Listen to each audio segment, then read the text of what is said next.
혹시요 부부싸움을 하더라도 좀 현명하게 하는 법 이런 팁이 있을까요? 있긴요. 뭘 그래 부부싸움을 뭐 살살하게 세게 하겠어요. 근데 제가 볼 때 많이 다투는 분들이 사실 재밌게 사세요. 아 오히려요? 응, 우리 평생 안 싸워하는 분들 보면 그날이 그날 그냥 그날이 그날 큰 재미도 없고 예, 근데 예. 싸우는 분들이 또 뜨겁다 식었다 뜨겁다 식었다 이러거든요. 아, 근데 티격태격해야. 정말 하지 말아야 되는 게 이혼해서 이혼 소송하러 오시는 분들이 하는 말 내가 내 머릿속에만 남는 얘기들이 말들이 예, 예. 있잖아요. 그 말도 잊지 못하는 말들이 있어요. 아, 그래서 정말 화가 나더라도 그 말은 하지 마셔야 돼요. 어떤 거요? 남자들이 특히 병신 이런 단어를 굉장히 싫어해요. 아, 근데 요즘 여자분들이 남자한테 병신이란 말 진짜 많이 해요. 나 진짜 요즘 젊은 아내분들 뭐 비난하자는 건 아닌데 예, 너무 예. 말이 거칠어요. 제가 했던 사례에서는 제가 여자 쪽인데 네. 남자 쪽이 이혼 소송을 제기를 했어요. 예. 애 난 지 얼마 안 됐어. 어.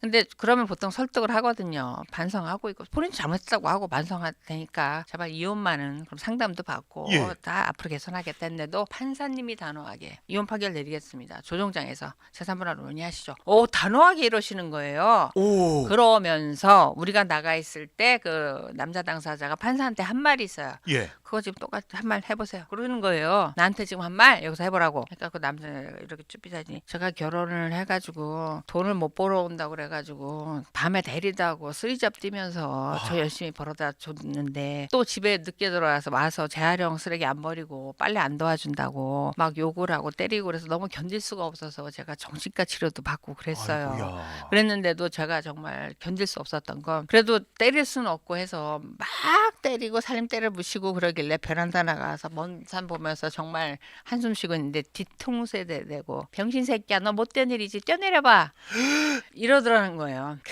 이게 녹음이 다 됐어요. 그래서 제가 들어도 정말 내 아들이 저 대접을 받고 산다고 하면 진짜 깔끔히 사인했습니다. 여성 대리인인데도 불구하고. 네, 사인했어요. 그래서 정말 하지 말아야 될 건 이 말이에요. 또 어딘가 때린가에서 여기가 막 골절됐다라고 하면 예, 이 예. 뼈가 붙은 만큼 상처도 아물어집니다. 예. 근데 이 말에 비수를 꽂아서 가슴에 꽂힌 거는 이 죽을 때까지 이 사람들이 못 잊어요.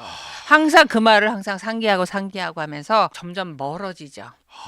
그래서 정말 말 조심해야 돼요. 그래서 그리고 누구나 이렇게 분노하는 포인트가 있어요. 예, 예. 상담해 보면 그 수시로 욕을 한대요. 그 녹음 좀 해오시라고. 예. 그러면 아예 자신 있어요. 저 시어머니 욕만 하면 욕해요. 뭐 이러고 가요. 예, 예. 그러니까 예민한 부분이 있어요. 뭐 자기 부모님 욕하는 거 예민한 사람, 아하. 돈 달라고 해서 예민한 사람, 예. 뭐 자기 뭐 과거 뭐 드러내서 이 예민한 부분이 있어요. 아. 그러니까 그 배우자의 예민한 부분은 그건 영리는 건드린 게 아니에요. 그거는 미리 좀 어떻게 보면 몇 번 연애할 하다 때나 보면은 결혼 초기를 알아야 되겠군요. 몇 번 하다 보면 딱 흥분하는 포인트가 있거든요. 그러니까 예. 그 부분은 배려해서 절대로 그 부분 다 자극하지 않는 거. 그거는 이게 부부싸움에서 정말 필요하고 말 조심하시면 말 차라리 그냥 나가버리 피하시는 게. 예. 그래서 이 말이 정말 이 부부를 끝내게 하고 영원히 가슴에 빗을 꽂아요. 아, 이게 결국은 예. 진짜 말 한마디가 천냥빚을 갚는다는 말이 있었는데 이렇게 적절하지 않을 수도 있지만 예. 물론 이제 고통받는 분들한테는 죄송한데 바람을 폈어 예를 들면 네. 남편분이 예. 근데 여자분들 이렇게 집에 보면 명품백 이렇게 가득 있는 분이 있어요. 예. 그때마다 이제 백 하나씩 사다 줘.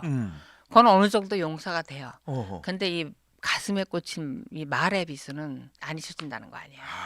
그럼 명품백 갖고 와도 안 돼. 아, 명품백으로도 그래서 그거는 부부싸움 할 때 정말 이 말 조심해야 되고 예. 정말 끝까지 하지 말아야 돼. 주워 담지 못할 말은 하시면 안 돼요. 아. 그리고 상대가 정말 싫어하는 말은. 근데 저도 과거에 이렇게 생각해 보면 네. 바쁘잖아요 서로. 그렇죠. 언제 예열해서 싸워. 그러니까 정말 예민한 거 딱 건드면 자다가 빨딱 일어나야 돼요. 그렇죠. 이거 있어요. 예. 이해는 해요. 하지만 그거 큰일 납니다. 최대한 그럴 때는 그냥 피하는 게 최상책이군요. 네, 상책이죠. 아, 역시 현명하게 부분 싸움하는 법. 네. 그 가운데 꼭 피해야 될 것은 이거 상대방을 자극하는 그 표현과 상처 말은 정말, 예. 하지 말아라. 예. 그럼 부부가 잘 살 수 있는 법도 그걸로 봐야 되겠네요. 잘 살 수 있는 법은 일단 그거는 뭐 기본이고 서로 제발 너무 뜨겁게 사랑하지 마세요. 마주보지 마세요. 제발.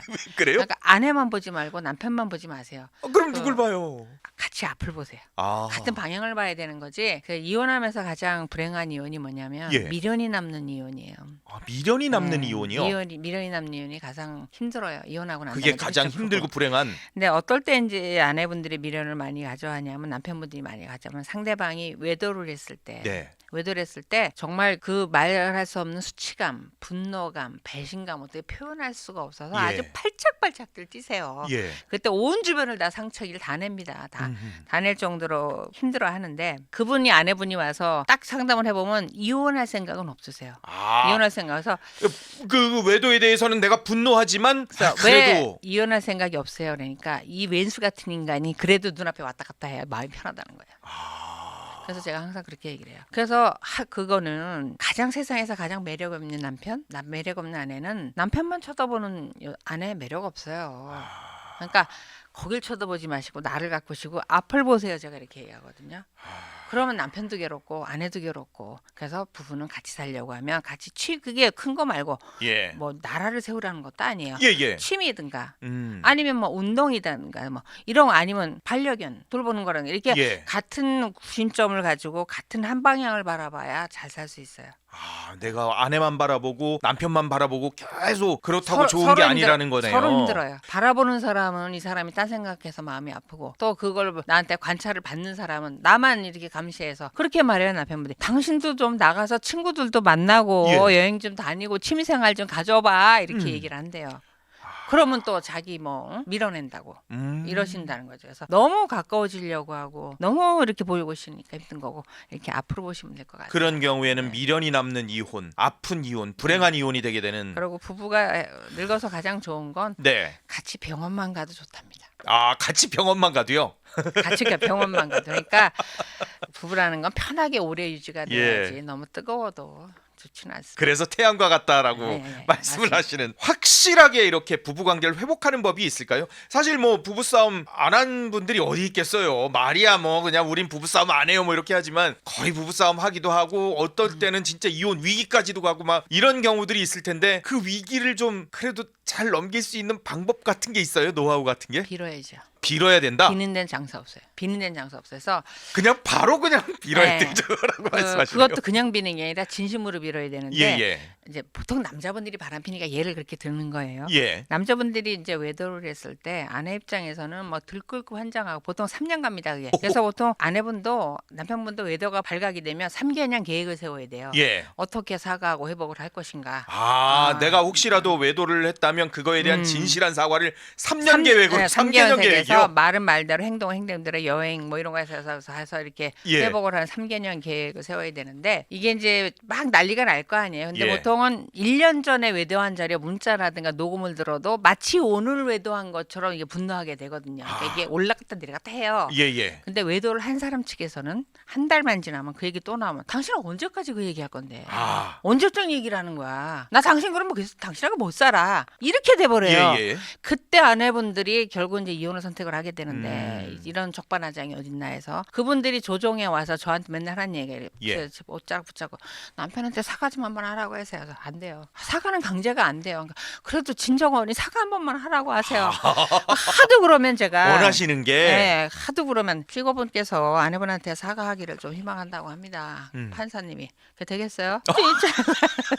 그래서 그렇게 되는데 그 사과라고 하는 것은 예. 부부관계를 원만하게 하는 건 진짜 잘만 빌어도 큰 문제 없이 사세요. 잘못은 할 수 있어요. 어떻게 잘못 안 할 수는 없잖아요. 돈이면 예. 돈, 뭐 외도면 외돈, 어떤 거는 뭐 잘못했을 때 충분히 사과하셔야 되는데 그 충분이라고 하는 게 내 기준에서 한 달 지나서 언제적 이게 아니고 예. 받아들이는 쪽에서 여보 이제 그만 대사할 때까지 그게 한 3년 걸립니다. 그러니까 외도하면 되겠어요, 안 되겠어요? 아, 3년 동안 빌어야 되니까. 네. 아, 그러니까 빌면서 또 여러 가지 계획을 그럼요. 또 세워야 용서하는 되니까. 쪽에서 그만하면 대사할 때까지 하는 사과가 진정한 사과인 거예요. 야, 그 사과를 잘 하면 그렇게 무리 없이 살 수 있습니다. 이건 좀 정치인이 좀 들어야 될 것 같습니다. 여기 이렇게 사과할 일이 많으시잖아요, 그분들이. 그럼 진심으로 사과할 거를 이게 3개년 계획을 좀 세워서 하셔야 되겠네. 정치인을 뭘 논해요? 아유, 그게 뭐 상식으로 정리가 되는 분들입니까? 도대체 법으로 정리가 됩니까? 도대체 모든 것에 열외인 분들 아니에요? 아, 이혼 전문 사건을 많이 하시잖아요. 이혼을 사건 5만 건을 넘게 상담을 하셨으면 어마어마한 건데 이게 듣다 보면은 아, 내가 왜 결혼했을까? 뭐 이런 생각이 드시진 않을까? 다시 태어나도 결혼을 하실 거예요? 하죠. 오, 대신 조건이 있어요. 예. 신이시여 저를 남자로 태어나게 해주세요. 왜요? 그것도. 결혼을 많이 해보고 싶어요. 요즘은 여성분들도 많이 하실 수 있어요. 아니 우리나라는 좀 그러니까 아랍 쪽으로 가서 예. 4처 정도. 근데 저희는 이제 저희 직원들끼리 회식하고 해도 예. 직업병이에요. 이렇게 결혼을 하라고 권하고 싶지 않고 심지어 내 아이들한테도 이렇게 예. 결혼하라고 별로 권하고 싶진 않다라는 게 이혼 전문 변호사들의 직업병입니다. 이게 워낙 사례들을 왜냐하면 직설적으로 들으시니까. 나쁜 사람이다이 아니라 예. 결혼해서 사람의 그 엔돌핀이 언제 떨어지고 어떻게 변해가고 화가 나면 어떤 말을 하고 하는 패턴이 거의 비슷해요. 이게 결혼해서 통계적으로 그런 게 있군요. 이혼할 때 나오는 단어들이 비슷해요. 그래서 그러다 보니까 심지어는 이제 부부싸움 할 때 남편들이 아내분들로 화가 나면 뭐 화량년 뭐뭐뭐 이렇게 뭐 이런 건 기본이고 예. 남편들이 가장 싫어하는 욕설이 있어 아내분들이라는 거죠. 집안에 씨가 그래서 물려받은 게 그밖에 없지 뭐 이런 거. 뭐 아버지가 첩들였더니 너도 들이냐 뭐 이런 말 굉장히 싫어하거든요. 예. 그러니까 그런 말들이 정말 너무나 오가기 때문에 저희는 웬만한 욕 들으면 그냥 욕 같지도 않아요. 그냥. 그러니까 이혼을 하게 되는 과정과 패턴이 있고 그때 똑같- 어떤 일들이 다 있는지 단어들이 문장이 오가는지 똑같습니다. 그러니까 아무리 내가 지금 좋은 사람을 다시 만나서 결혼을 한들 그렇게 갈 게 뻔하니까 예. 별로 이제 하고 싶지 않은 게 직업병인 거죠. 근데 그러면은 그걸 다 아는 거잖아요. 어떻게 보면은 네. 이때는 이건 하지 말아야지. 왜냐하면 그렇게 되면 이혼이 되는 과정을 다 보셨으니까. 이혼 전문 변호사님들은 그럼 이혼 잘 안 하시겠어요? 그게 하는데 장애가 있죠. 저희는. 그래요? 저희가 일하는 데가 가정법원인데 거길 어떻게 이혼을 하러 가요? 제 애로사항이 크죠. 그런다 나가 이제 배우자들이 협박을 하죠. 그래 이혼해 재판하자. 그럼 알았어. 이렇게 되는 거죠. 일로 가정법원을 가는 게 아니라 내 사건으로 가정법원을 가야 되는 상황이 되니까 아주 되는. 피하게 되죠. 참게 되는. 예. 근데 법조에서 또 의리가 있어요. 예. 재판부는 이제 물론 제가 원고일 때도 있고 피고일 때도 있고. 그렇죠. 네. 예, 당연히요. 그 법조인이 이제 뭐 그게 검사이기도 하고 판사이기도 하고 예. 변호사가 이제 숫자가 가장 많고 할 때 이제 딱 하나 배려해 주시는 게 있어요. 어떤 거요? 조정을 안 여세요. 왜냐하면 조정위원회 조정을 회부하면 조정위원들을 통해서 삽시간에 소문이 번지니까 왜냐면 거기 수시로 일하러 들어와야 되는 사람이니까 예. 조정을 안 열고 불가피하게 조정을 열어야 한다 하면 조정실을 피해서 법정에서 판사님이 직접 내려오세요. 요 정도 업계 배려는 해줘요. 그러니까 법조인들이 이혼하러 왔을 경우에는 조정을 재판부가 직접 하세요. 조정 전담부를 안 보내시고. 그 정도는 진짜 배려해줘야 될 것 같아요. 왜냐하면은 거길 매일같이 일하러 들어와야 되는데 조정위원하고 직원들한테 소문이 나버리면 그렇잖아요. 그러니까. 너는 그래놓고선 뭐 또 이런 얘기가 나올 수 있잖아요, 사실. 그러니까 그다음에 다 또 열람해 볼 거 아니에요, 그거. 그러니까 그 정도 배려는 하세요. 그건 뭐 특별히 있어야 되는 상황인 것 같긴 하네요. 제가 상식적으로 생각해봐도. 직업적인 배려 좀 하시는 거죠. 결혼 생활 중에 행방불명이 된 남편이 있다는 얘기를 근데 그 들었습니다. 생각하면 어이가 없어갖고 저희 아내분이 이혼을 하겠다고 왔는데 예. 남편이 한 달째 연락이 안 된다는 거예요. 전화도 안 받고. 남편이요? 네, 그러니까 이혼 사유가 되죠. 직장 출근도 안 하고. 예. 그래갖고 이제 소송을 딱 제기를 했어요. 예. 그래서 이리저리 백방으로 시댁으로 이제 시가로 이제 그 소장을 보내기 송달하기도 하고 안 됐는데 나중에 알고 보니까 교도소에 수감돼 있는 거예요. 구치소에. 연락이 안 될 수밖에 없네요. 네, 구치소에. 그러니까 알고 보니까 결혼하기 전부터 성범죄를 저질러서 재판을 받고 있었던 거예요. 근데 그걸 아내한테 얘기를 안 한 거지. 대박. 근데 그 결혼하고 한 달 뒤에 1심 선고가 나면서 법정 구속이 된 거예요. 어머. 근데 구속이 되면은 구속을 하면서 판사가 안내를 해요. 이 구속된 사실을 가족 중에 누구한테 알릴지 전화번호를 줘라 연락해 주겠다. 예. 그러면 이제 핸드폰이나 이런 거를 다 이제 다 해서 전달하겠다는데 그걸 아내 전화번호를 안 준 거죠. 어머머머. 참 그것도 성범죄로 정말 어이가 없는데 대신 저희가 그 아내분하고 앉아서 그랬어. 아이고 구치소에 앉았으니까 송달은 잘 되겠다 앞으로 내가. 무조건 송달은 되니까. 네, 구치소에 들어가서 송달 굉장히 잘 돼요. 도망을 못 가니까. 근데 그거 소장 안 받으려고 요리 빼고 조리 빼고 안 받는 경우 있어요. 그런 경우가 네. 있어요? 있는데 그래서 제가 공시송달로 하자고 했더니 판사가 이제 화가 나시니까 특별송달 하시자고요. 그건 뭐예요? 그건 이제 집달관이라고 해서 소장을 들고 예. 직접 찾아가요. 새벽이나 밤에 찾아가시죠. 아니면 아침 출근할 때 서 있어. 그래서 송달하는 거예요. 이재명 대통령 되기 예. 전에 예, 직접 그렇게 그 하듯이. 집달관 분이 예, 가서 그 기다리고 있다 딱 주듯이. 예. 그래서 판사님들 화나게 하면 안 돼요. 뇌실제 걸리면 약도 없어. 그걸 이게 상습적으로 이게 이 배달을 안 받는 사람이 있으면 악의적이다 하면 예, 그렇게 판사님이 그냥 아예 특별 송달을 해요. 가세요 특별 송달. 예, 그것도 가서 집 문 열 때까지 이렇게 딱.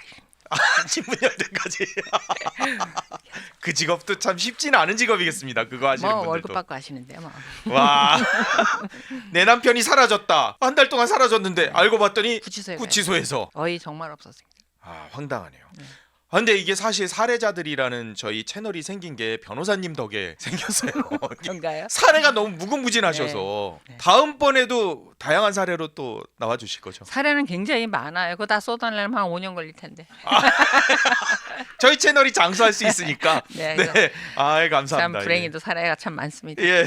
오늘 사례자들 어떻게 보셨습니까? 이혼 전문 변호사 신은숙 변호사님과 말씀 나눠봤는데요. 말씀해주신 팁이 있으신 것 같아요. 상대방에 대해서 너무 감정을 상하게 하는 그런 말, 이 행동 이런 것들은 우리가 자제를 하는 게 가장 좋은 것 같습니다. 지금 뭐 여러 가지 엽기적인 범죄들 그리고 사건들이 많은데요. 결국 그것도 그 사람들에 대한 감정 그리고 여러 가지 행동들을 통제하지 못해서 생기는 것들인 것 같습니다. 우리도 정말 중도, 중용의 길을 가는 그런 사람들이 됐었으면 하는 바람을 가져봅니다. 사례자들 오늘은 여기까지입니다. 고맙습니다. 감사합니다.